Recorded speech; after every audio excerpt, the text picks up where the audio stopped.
Vamos para o nosso segundo sermão, meus irmãos, da nossa série sobre perdão. Abra sua Bíblia em Efésios aí.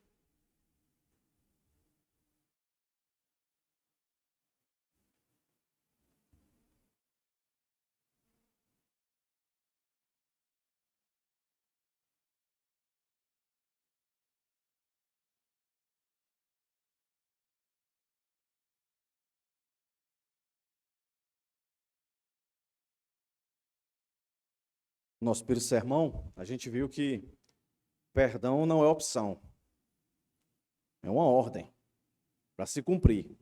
Aqui vai ter implicação de ordem, porque nós vamos encontrar vários imperativos aqui.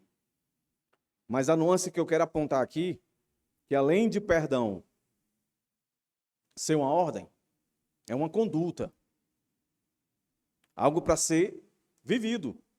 Meus irmãos, não dá para viver uma vida sem perdão. Porque o que a gente mais faz é ofender uns aos outros. O que a gente mais faz é isso. Seja por ação ou por omissão. E é certo, meus irmãos, que quem perdoa também sabe aceitar o perdão. E quem aceita perdão sabe perdoar. Não tem como desvincular isso. Você já deve ter ouvido, você deve ter falado, já falei isso muitas vezes, né? Eu tenho facilidade para perdoar. Eu tenho facilidade para pedir perdão. Quem tem facilidade para pedir perdão, tem facilidade para perdoar. Quem tem facilidade para perdoar, tem que ter facilidade para pedir perdão. As coisas estão intrinsecamente ligadas, meus irmãos. Por quê? Porque ambas as ações, tanto de pedir perdão como de perdoar, ela não depende única e exclusivamente de nós. Ela depende da ação do Espírito Santo. Vamos ler o texto aqui? Efésios capítulo 4, o verso 31, 32, aí nós vamos para o capítulo 5, verso 1, verso 2. 4 versos. Tá? E aí, nós iremos começar a expor, e eu vou dizer aos irmãos aqui como é que eu divido, como sempre faço, para facilitar para os irmãos aí. Texto bastante conhecido, o nosso sermão passado também foi aqui. Foi em Mateus, mas o nosso devocional estava por aqui. Então vamos ler o texto. Que não haja no meio de vocês qualquer amargura, indignação, ira, gritaria, blasfêmia, bem como qualquer maldade. Pelo contrário, sejam bondosos e compassivos uns para com os outros, perdoando uns aos outros, como também Deus em Cristo perdoou vocês. Portanto, sejam imitadores de Deus, como filhos amados, e vivam, ou andem, em algumas versões vai dizer, em amor, como também Cristo nos amou, e se entregou por nós como oferta e sacrifício de aroma agradável a Deus. Vamos orar mais uma vez, irmãos. Senhor, eis a tua palavra aqui lida. Ó Deus, que ela possa de fato encontrar corações sedentos e desejosos de aprender, de apreender, de se aprofundar nas verdades desse texto concernente ao perdão. Em nome de Jesus, se comigo mais uma vez, Senhor. Que o teu Espírito Santo me dê sabedoria, poder para falar, Senhor. Em nome de Jesus, para que assim eu venha aplicar de forma que todos aqui entendam e sejam edificados, da criança ao idoso, do mais sábio ao menos sábio, do mais instruído ao menos instruído, mas que todos saiam daqui entendendo as responsabilidades da qual o chamado de perdão vem sobre cada um de nós. Em nome de Jesus, mais uma vez, perdoa os nossos pecados, nossas falhas, Senhor. Faz que, de fato, esse tempo, esse momento, seja um ambiente de alegria, de gratidão, de edificação para o teu povo, Pai. Em nome de Jesus. Amém. Como é que eu vou dividir o texto aqui, tá, irmãos? verso 31, eu vou dizer quem não perdoa. Quem não perdoa está aqui no verso 31. Verso 32, quem perdoa. Verso 32, quem perdoa. Quem perdoa está aqui no verso 32. Aí no capítulo 5, verso 1 e o verso 2, eu vou colocar como por que perdoa. Porque perdoa está estritamente relacionado ao segundo ponto. Porque aquele que perdoa, perdoa. Por que ele perdoa? É simplesmente porque é uma ordem? É simplesmente porque o texto aqui vai mostrar para a gente que é uma conduta? O verso 1 e 2 do capítulo 5 vai dizer para a gente pelo menos 4 atribuições para esse que está no verso 32. Por que ele perdoa? Por 4 coisas. Poderia ser 5, mas eu vou dizer 4. 4 coisas aqui, 4 verdades, que faz aquele que se vê no verso 32 perdoar. Certo, irmãos? Então, de novo aqui, para você ficar bem dentro do texto aqui. Quem não perdoa, está no verso 31. Quem perdoa, está no verso 32. E por que ele perdoa, está no verso 1 e 2 do capítulo 5. Tá certo? Como eu não estou expondo aqui o livro de Efésios, e como eu não estou expondo o capítulo 4, eu preciso levar os irmãos para o contexto para chegar aqui nesses 4 versos. Tá certo? Então eu quero que você pegue a sua página aí e vá lá para o comecinho do capítulo 4. Certo? Aí você vai só olhar, eu não vou ler o capítulo 4 todo, eu vou só pontuar algumas coisas aqui para chegar no nosso texto em questão, certo?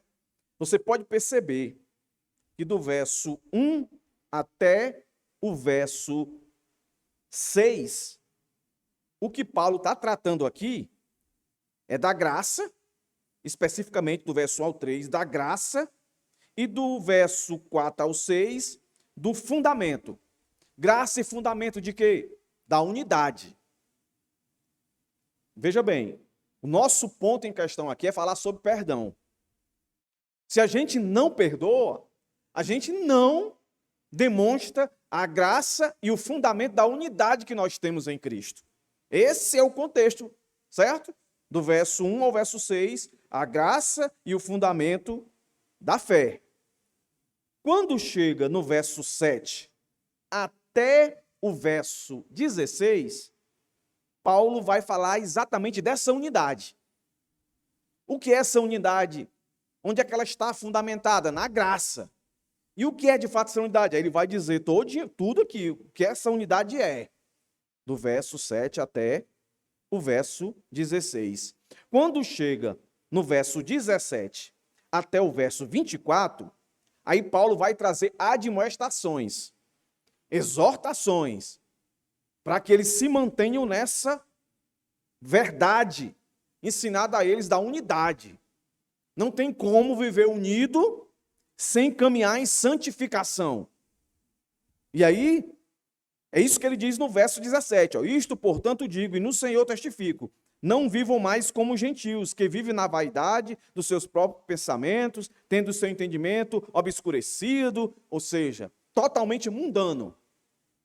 Aí, quando chega no verso 25, certo? Que é o contexto imediato da nossa porção aqui, aí Paulo vai fazer aplicação. Então, o nosso texto aqui está dentro da aplicação de Paulo para falar de santificação, unidade. E para ter essa santificação e essa unidade, há necessidade de exercer, de se conduzir pelo viés do perdão. Aí perceba, meus irmãos, que a partir do verso 25, na aplicação de Paulo, ele vai fazer o que ele já vem fazendo desde o começo do capítulo 4, que são contrastes. Aí eu vou ler aqui o verso 25 até chegar ao nosso contexto, daí nós começamos. Olha aqui se você percebe os contrastes aqui. Ó. Olha o que Paulo vai dizer. Lembre-se, o contexto maior é unidade. Mas para ter unidade, precisa ser santo. Para se permanecer santo, tem que andar na conduta do perdão. E aí ele apresenta esses contrastes aqui, ó, querendo dizer assim, ó, vocês são novas criaturas. Vocês não podem viver mais assim. Assim como? Ele vai dizer, ó, por isso, verso 25, deixando a mentira, que cada um fale a verdade com seu próximo, porque somos membros do mesmo corpo, unidade. Fiquem irados e não pequem. Não deixe que o sol ponha sobre a vossa ira, ou a ira de vocês. Nem deem lugar ao diabo. Olha o contraste de novo aqui. Aquele que roubava, não roube mais. Pelo contrário, trabalhe, fazendo com as próprias mãos o que é bom, para que tenha o que repartir com o necessitado. Então saia da boca de vocês nenhuma palavra suja, mas unicamente, outro contraste, a que for boa para edificação, conforme a necessidade, e assim transmita graça aos que ouvem. E não entristeçais o Espírito Santo de Deus, no qual vocês foram selados para o dia da redenção. Aí entra o nosso texto em questão. Olha como é que Paulo coloca aqui, dentro do contexto da unidade que ele está falando, e desses contrastes que ele está falando, a chamada de atenção que ele faz para os cristãos aqui de Éfeso. Olha o que ele diz, meus irmãos. É um versículo tão pequeno, mas que ele traduz de fato a nossa maior guerra que a gente vive. Que não haja o quê? Entre vocês, no meio de vocês, ele vai dizer 6 coisas aqui. Aí perceba que as 3 primeiras, ela sempre vai dar a ideia de algo interior. E as 3 últimas, de algo exterior. Paulo vai mostrar aqui uma progressão. Que todas essas desvirtudes que aqui estão, elas dependem uma das outras. E não só dependem uma das outras. Elas vivem uma em função da outra. Isso quer dizer o quê? Que se o indivíduo tiver a última característica, ele tem a antepenúltima, ele vai ter todas. Se ele tiver a do meio, a terceira, ele vai ter todas as outras. Mas se ele se corrigir, pode ser que as outras 3, que certamente viriam, sejam aplacadas. Quais são essas? Olha aí. Bastante conhecida nossa. Quem vive isso aqui, não existe possibilidade dele perdoar. E não existe possibilidade dele pedir perdão. Quem vive assim? Olha aí, como é que começa, meus irmãos? Não haja, e a palavra haja aí é a ideia de se afastar. Eu poderia parafrasear dizendo assim, ó, que isso não seja próximo de vocês, que é o contrário de estar perto, né? A ideia aí. Amargura, indignação, ira. Presta atenção, ira aparece aqui, e no nosso contexto imediato ela apareceu mais 2 vezes no verso 26. Mas vou explicar que há diferença aqui dessas iras, tá? Gritaria, blasfêmia, bem como qualquer maldade. Maldade você entenda malícia, certo? A ideia dessa palavra maldade aqui é malícia. Então vamos entender o que é que Paulo tem em mente aqui quando ele descreve isso aqui para esse pessoal aqui, para os crentes. Meus irmãos, a palavra aqui mais horripilante na vida de alguém que não tem possibilidade de perdoar, não tinha que ser outra. Amargura. Todas essas palavras aqui são substantivos. Todas essas palavras aqui. E na nossa língua portuguesa, é no nominativo, está nominando. Querendo dizer que isso é uma realidade na vida de todo ser humano, mas ela não pode fazer parte na vida daquele que teve a natureza transformada. Ele não pode viver em função disso aqui. Aí a palavra amargura nada mais é, meus irmãos, do que ressentimento. Ressentimento enraizado. Ressentimento que um comentarista vai dizer que abriga, que incuba os insultos, as injúrias e os desprezos sofridos. Uma pessoa amargurada é uma pessoa que guarda as ofensas, as palavras.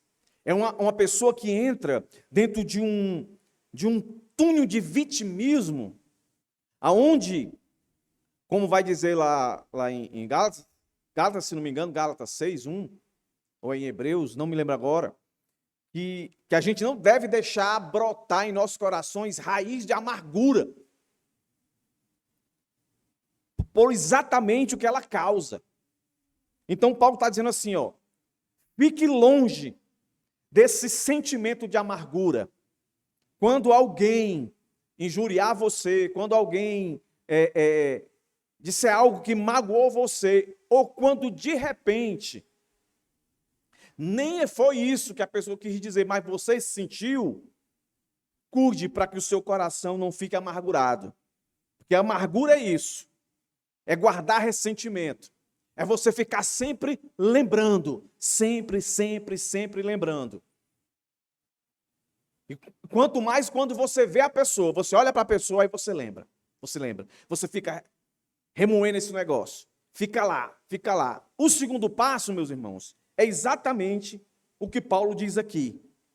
Um coração amargurado, ele não tem outro passo a dar, a não ser ficar indignado. Indignado você pode ter também irritado. E é interessante, porque irritado não deixa de ser um sinônimo para quem está irado, né? Se fulano está irado, está irritado. Mas aqui não é redundância, porque a irritação aqui, a indignação, é um preparo para a ira.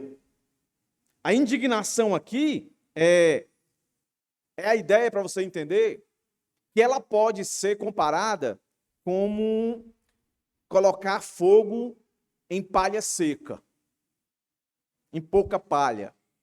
Acende rápido e apaga rápido. Mas se você não cuidar, o segundo passo é chegar na ira. E a ira aí é aquele sentimento de vingança. A ira, você quer ver, você quer presenciar a desgraça daquele que na sua concepção foi uma desgraça para você. O seu pensamento é um pensamento de destruição. Tente imaginar a cena. Agora, qual é a diferença dessa ira aqui para a ira que nós somos chamados a ter? É contradição isso aqui? Não. Olhe como a Bíblia é um negócio fantástico, meus irmãos. Existe a ira santa, mas existe a ira pecaminosa. A ira pecaminosa é a que está atrelada a um coração amargurado. A ira santa é que está atrelada em um coração de fato transformado. Quando Paulo escreve aqui no verso 26, fiquem irados, é outra palavra. Não é a mesma palavra que aparece aqui no verso 31. É outra palavra. E o irado aqui é não se conforme com uma vida de mentira. Fique irado com a mentira. Fique irado com a preguiça, né? Que é o contrário de quem não quer trabalhar, preguiçoso. Fique irado. Fique revoltado. A ideia do irado aqui é ficar revoltado, é você não aceitar essa situação de conviver você mentindo ou conviver com pessoas que você sabe que está mentindo. É você não se conformar com isso. Você sabe que é errado. Um cristão de verdade, ele não pode andar na mentira. Um cristão de verdade, ele não pode andar, viver, se conduzir, sempre dependendo, vivendo das custas dos outros. Ele precisa trabalhar para ajudar os desfavorecidos. Você tem que se indignar. Mas você tem que ter cuidado. Aí o termômetro aqui é: não deixe que o sol ponha-se sobre a sua ira. Tem que ser algo que você controla. Não é algo que controla você. Porque se controlar você, aí é essa ira aqui, ó, que vai desestabilizar você. Porque o terceiro passo, depois da amargura, da indignação, da ira, é gritaria. Aquele que não deixa o sol se pôr sobre a ira, ele não vai entrar em desespero. Esse é o ponto. Existe a ira santa, existe a ira não santa. Então, só para pontuar para os irmãos aqui. A palavra que está aqui, a ideia, a palavra ira que está aqui no verso 31, dá a ideia da ira de um coração amargurado, de um coração indignado. Que aí o terceiro ponto qual é? Ele vai gritar. Aqui, para ilustrar melhor para os irmãos, o que seria isso aqui? Eu coloquei aqui como ilustração barraqueiro, né? Aquele que gosta de fazer zoada, boca de confusão, entendeu? Que quando ele vê o seu direito, ou quando ele vê ele sendo humilhado, atacado, aí ele quer gritar, ele quer falar alto, ele quer humilhar, né? E normalmente isso é visto como fulano ou fulana é barraqueiro, é boca de confusão. Essa é a ideia aqui. Então perceba, se você tiver um coração amargo e não trabalhar isso, ou seja, para perdoar, para pedir perdão, vale para os dois. Aquele que ofende alguém, normalmente ele tem amargura no seu coração. E aquele que não quer perdoar, provavelmente tem amargura no seu coração. O segundo passo é indignação, o terceiro passo é ira, o quarto passo é gritaria, o terceiro é blasfêmia. A ideia de blasfêmia aqui, meus irmãos, é de difamar. Porque normalmente quando a gente escuta a palavra blasfêmia, a gente sempre associa a alguma coisa ligada a Cristo. Todas as vezes que eu ou você difamamos uma pessoa, nós estamos blasfemando contra ela. E normalmente quem faz isso, meus irmãos, quem é? Quem é que fala mal de uma pessoa? É uma pessoa que tem raiva, ira, é uma pessoa que está irritada, é uma pessoa que tem um coração amargurado. Ela está precisando ou pedir perdão ou perdoar. Das duas, uma. Ela tem que tomar decisão. Entendeu? E olha que interessante. Eu tenho certeza que você já viveu esses passos aqui. Porque eu já vivi isso aqui. Quando alguém me ofendeu, que meu coração ficou amargurado, eu fiquei indignado, eu fiquei irado, eu gritei, eu blasfemei, ou seja, eu difamei. Porque quando a gente está com raiva, a gente não quer ver as qualidades da pessoa, a gente quer ver os defeitos, aí começa a detonar e aumenta. E aumenta. E o terceiro passo não é menos pior. Ou o sexto passo não é menos pior. Aí o texto diz, bem qualquer maldade. A ideia de maldade aí é maledicência, malícia, traiçoeiro. Aqui, como na ira, dá uma ideia de vingança. Então veja bem, ó, amargura, algo interior. Indignação, algo interior. Ira, algo interior que começa a se manifestar no exterior. E agora a gritaria já está no exterior. A blasfêmia já está no exterior. Você já está externando tudo aquilo que está no seu coração. A maldade, a malícia, o ser traiçoeiro é a ideia de você preparar uma armadilha. Já que a sua gritaria não resolveu, já que a sua blasfêmia, falar mal não resolveu, ou seja, você não está vendo a pessoa sendo penalizada, a pessoa sendo massacrada por aquilo que ela lhe fez, então você vai dar um jeito, você vai tramar alguma coisa para que ela possa cair, e aí você dizia assim, tá aí, é o que você merece pelo que você me fez. Ou seja, você na posição de Deus, você fazendo justiça com as próprias mãos. Enquanto a Bíblia diz para nós o quê? Perdoar não é opção, é uma ordem. E eu tenho que perdoar infinitamente, ilimitadamente. E eu tenho que me conduzir sempre assim, perdoando. Então, em hipótese alguma, eu posso ser. Eu me reconhecendo como um cristão, eu posso ser um indivíduo que carrega essas virtudes. Um comentarista, juntando todas essas má qualificações, ele disse o seguinte, meus irmãos, escute com atenção. A gritaria, isto é, a excitação descontrolada, acontece quando as nossas opiniões são questionadas e as nossas ideias são rejeitadas. A blasfêmia é a sequência natural da gritaria, quando xingamos e ofendemos as pessoas que se opõem a nós. Só que a maioria das vezes fazemos isso por trás, pelas costas dos oponentes, para nos vingarmos. E a malícia, isso é a malícia, isto é, a má vontade em nos submetermos e, além disso, tramamos, planejamos por causa do mal que aquela pessoa fez a nós, discordou de nós. Isso é fruto de quê? Da ira, da indignação e da amargura. Entendeu aí? Então, se eu sou um cara amargurado, eu terei indignação, eu ficarei irado, e por causa disso, tudo que vier do meu interior vai produzir gritaria, blasfêmia, maldade. Gritaria, ofensa. Blasfêmia, desonrar.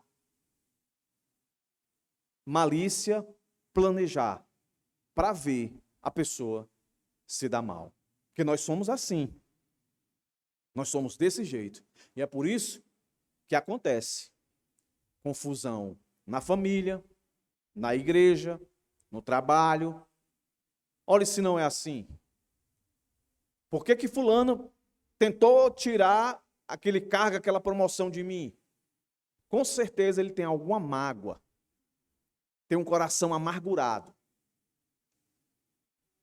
Como é que um crente deve viver nessa situação? Paulo não vai deixar de responder isso. Quem é que não perdoa? É quem vive um coração amargurado, indignado, irado, gritante, blasfemo e malicioso. Se o seu coração tiver na amargura, se arrependa agora, peça ao Senhor para tirar isso do seu coração. Porque se isso não acontecer, você vai para o segundo estágio. Se você estiver no segundo estágio, indignado, peça para Deus barrar isso. Porque se Deus não barrar, vai virar ira. Aí se você não pedir, Senhor, tira essa ira. Eu estou já babando aqui de raiva. Eu vou partir para a execução. Você vai gritar, você vai blasfemar e você vai praticar a maldade. Mas Paulo diz no verso 32, para vocês que são crentes, pelo contrário, sejam, hajam. Aí ele só diz duas coisas. Para que eu e você tenhamos condições de obedecer o que o Senhor disse, perdoar, para que eu e você tenhamos condições de nos conduzir no caminho do perdão, que é um caminho que faz parte do caminho da santidade, só precisa de duas coisas. Paulo vai dizer aí, ser bondoso e ser compassivo. E a maioria dos substantivos, a maioria dos verbos, sempre dão a ideia de passividade. Ou seja, que nós não vamos fazer essas coisas sozinhos. O Espírito Santo de Deus vai estar agindo a esse favor, porque seria impossível nós fazermos isso com as nossas forças. Então sejam bondosos, sejam compassivos uns para com os outros. A ideia de bondoso aí, meus irmãos, nada mais é do que ser servo. A palavrinha que está aí no original, Crestos, dá a ideia de empatia. Normalmente uma pessoa, quando tem empatia pelos outros, ele sempre está disposto a servir. O coração de servo, ele é um coração que ele sempre se coloca no lugar da pessoa. Ele sempre se vê, tenta se imaginar naquela situação. E assim, quando acontece, a gente consegue perceber, ser sensível à necessidade daquela pessoa. Então, o que é que Paulo está querendo dizer aqui? Quando ele vai terminar para ligar o bondoso e o compassivo a perdoar. Se a pessoa lhe ofendeu, tente se colocar no lugar dela. Tente imaginar o que ela está sentindo. E eu tenho certeza que em algum momento você vai se lembrar de situações que você também errou como ela errou. E que você queria a clemência da pessoa que você ofendeu. Aí a bondade, de fato, vai transformar o seu coração amargurado. Você vai perceber que em um outro momento, você foi exatamente como ela está sendo para você e para outra pessoa. Eu me lembro, quando eu estava fazendo seminário, em 2012, o professor disse em sala de aula, todas as vezes que vocês forem orar, vocês nunca orem pedindo ao Senhor justiça. Vocês orem pedindo ao Senhor misericórdia, que é a compassividade de Deus, a bondade de Deus. Orem por misericórdia. E eu, a priori, não entendi. Ele foi aprofundando. Sabe por quê? Porque quando a gente ora a Deus pedindo para que Ele faça justiça, a gente sempre tem em mente o nome de alguém ou uma instituição que tem alguém que está presidindo aquela instituição. Ou seja, a gente quer ver a mão de Deus ali descendo sobre aquela instituição, sobre aquela pessoa, mas normalmente é uma pessoa. O Senhor faz justiça e a baba do ódio está descendo. Aí ele diz o seguinte, Deus não é justo? É ou não é, irmãos? Deus é justo. Então, se ele for fazer justiça que você está pedindo, ele vai descer a mão lá no cara que você está pedindo, ou na mulher que você está pedindo, e vai descer sobre você. Porque a gente ofende por omissão ou por ação. Às vezes a gente diz uma palavra mal colocada e a gente nem sabe que ofende a pessoa. E a pessoa se ofendeu. A pessoa se ofendeu. Até gente se ofendeu comigo porque eu estava num canto e passou e disse, ei, pastor. Aí eu não olhei. Né? Porque já aconteceu várias vezes alguém dizer, ei, pastor, eu olhar não sou eu, é outro. Aí eu fico com cara de... Aí eu disse, agora eu tenho a prática essa, tem que chamar pelo menos 2 ou 3 para eu olhar. Disse, deve ser eu mesmo, tá me chamando. Ela chamou 2 vezes e continua chamando, então sou eu. Aí a pessoa ficou magoada. Aí ela está sentindo a mágoa. Aí ela vai falar comigo, aí eu tenho que perdoar, porque senão o coração dela vai ficar amargo. Aí ela vai virar um inimigo meu. O perdão apazigua. Por isso Paulo diz isso aqui. Sejam bondosos. Tornem-se, podia ser traduzido assim. Sejam feitos de bondades, podia ser traduzido assim. E de compassividade, que é compaixão, que é misericórdia. Certo? Uns para com os outros. Está vendo?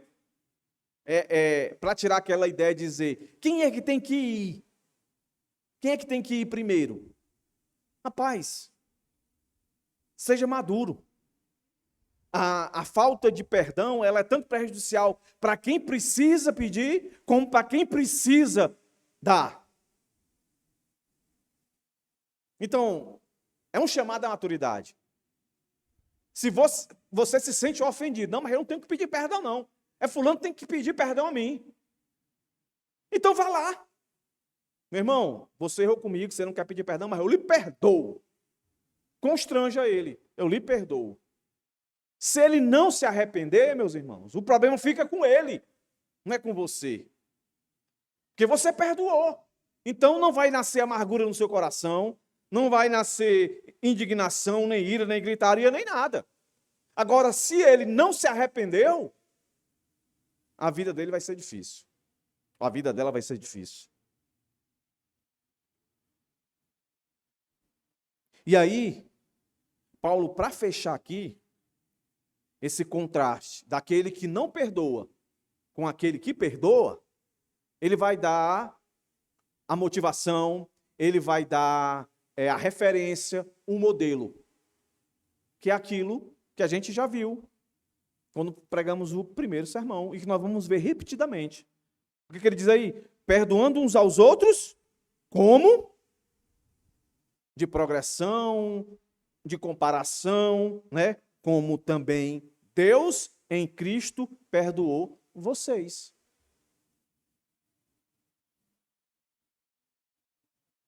Lembra do primeiro sermão? Eu tenho que perdoar 7 vezes 7? Não, Pedro. 70 vezes 7 e muito mais. Aí conta a história lá do indivíduo, que foi perdoado e não perdoou. Então, se você não perdoar, você não vai ser perdoado. Mas eu e você não já fomos perdoados por Cristo? Que o nosso coração era cheio de amargura contra Ele, cheio de indignação contra Ele, irado contra Ele, gritávamos, blasfemávamos, vivíamos na prática da maldade, mas o Senhor, por sua bondade, por sua compassividade, ou sua compaixão, nos perdoou. Então você não tem que perdoar fulano, ciclano, porque o irmão da igreja perdoou aquele, sabe? O irmão perdoou, perdoe também. Você tem que perdoar porque Cristo perdoou você. E ponto final. Aí se isso não é suficiente, mas por que eu tenho que perdoar? Não é suficiente porque Cristo perdoou você. Se não é suficiente, então Paulo vai terminar aqui no capítulo 5. Lembre-se, tá, irmão? A Bíblia, quando foi escrita, ela não tinha capítulo nem versículo.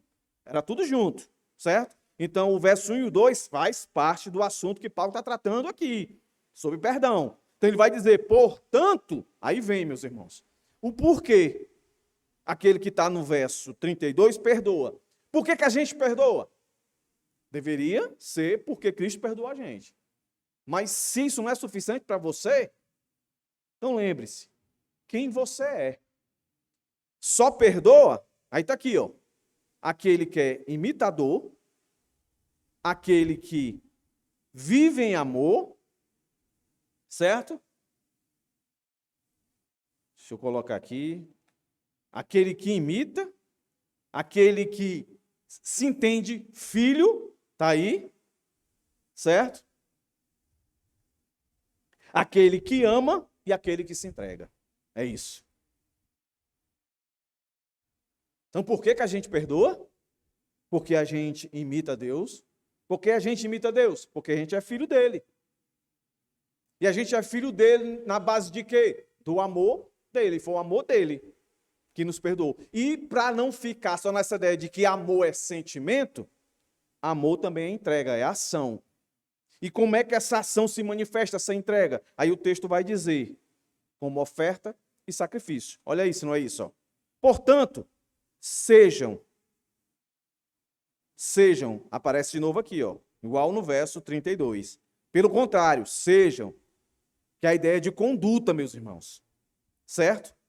Sejam, se conduzam como imitadores de Deus. Aí vocês vão conseguir perdoar. Na minha tradução diz, e vivam. Em outras vai dizer, sede. Né? Esteja também, podia ser traduzido assim. Sejam em amor, como também Cristo nos amou e se entregou por nós. Se entregou como? Como é que ele provou esse amor dele? Qual foi a ação que a gente pode olhar e dizer assim, não, eu sei que ele me amou porque ele fez isso. O que foi que ele fez? Oferta e sacrifício. Ele se entregou como oferta, sacrifício. Oferta, a gente vai entender, não algo que custou, mas oferta, a palavra que está aqui, dá a ideia de voluntariedade. Não foi obrigado. Ele fez, ele se colocou incondicionalmente. E a ideia de sacrifício, aí, meus irmãos, é a ideia de abnegação, é a ideia também de empatia, é a ideia de altruísmo. Da pessoa, e não foi isso? O que Jesus fez na cruz por nós, o sacrifício dele, foi em nosso lugar. Então, por que um crente, ele tem que perdoar? Primeiro, porque Deus em Cristo nos perdoou. Aí, segundo, em 4 categorias, por que a gente tem que perdoar? Porque nós devemos imitar a Deus. E nós devemos imitar a Deus porque somos filhos dele. E temos que viver esse amor uns com os outros. E a prova desse amor é a gente fazendo voluntariamente, não por obrigação. Não, irmão, eu vou fazer isso por você para você me perdoar. Não, é uma oferta voluntária. Eu vou lhe perdoar porque eu sou filho de Deus. O texto vai dizer, sejam imitadores de Deus. Se parasse aí, a ideia parece, o que muitos acreditam, que a gente tem que ser imitador de Deus no sentido de que as nossas palavras têm poder, que a gente disser vai acontecer, afinal de contas, nós temos que imitar a Deus. Foi o que Deus fez. Deus é criador, Deus cria as coisas, Deus cura, Deus transforma, Deus faz prodígios e maravilhas. Mas não é isso que o texto está querendo dizer, porque o texto diz isso, ó, sejam imitadores de Deus como filhos amados. Então a ideia de família, não é? A gente, quando é criança, a gente sempre quer imitar os pais da gente. A nossa primeira referência para alguma coisa são os pais da gente. A gente quer imitar. Né? De vez em quando eu assisto as minhas pregações, aí eu vejo alguns movimentos meus de braço, aí parece que eu estou ouvindo meu pai pregar. Isso não é outra coisa, porque eu observava meu pai pregando. Né? E quando eu disse, não, eu acho que eu vou ser pastor igual ao meu pai. Né? Dadas as devidas proporções, né? É isso. Então, como filho amado, você sabe quem é o seu Deus, você sabe o que ele fez por você. Ele mandou ele mesmo, em forma de homem, né? Cristo, para morrer por nós. Qual foi a base disso? Foi a sua bondade e a sua compassividade. Ele foi compassivo. Então, como ele, eu tenho que imitar nesse sentido. O amor, o amor. Olha quantas vezes aparece a palavra Deus Cristo aí, ó. Começando do verso 32. Como também Deus em Cristo perdoou vocês. Portanto, sejam imitadores de Deus como filhos amados e vivam em amor, como também Cristo nos amou e se entregou por nós como oferta de sacrifício de aroma agradável a Deus. Então, por que eu perdoo? Porque eu sou imitador, porque eu sou filho de Deus, eu tenho que andar como ele andou e como é que Deus andou.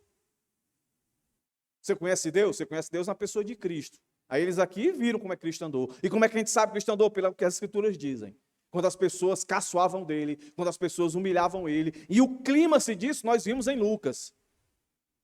As maiores atrocidades de palavra, de ações foram feitas com Jesus. Aí Pedro, que estava presente, quando escreve, diz assim, ele não devolveu. Quando caluniava, ele ficou calado, ele foi como ovelha, exatamente como Isaías disse. Ele não devolveu nenhuma palavra áspera. Pelo contrário, quando ele chega na cruz, ele diz o quê, irmãos? Pai, perdoa-lhes. Quando ele diz Pai, perdoa-lhes, é porque ele está perdoando. Ele está perdoando. Senhor, perdoa. Age no meu coração para que eu possa perdoar. Mas lembre-se, perdoar confrontando. Nosso primeiro sermão. A gente tem que sentar a pessoa e dizer, olha, assim, assim, assim, assim. Porque a gente não gosta de ser confrontado, né? A gente não gosta de ver os nossos planejamentos sendo barrados. A gente quer se magoar.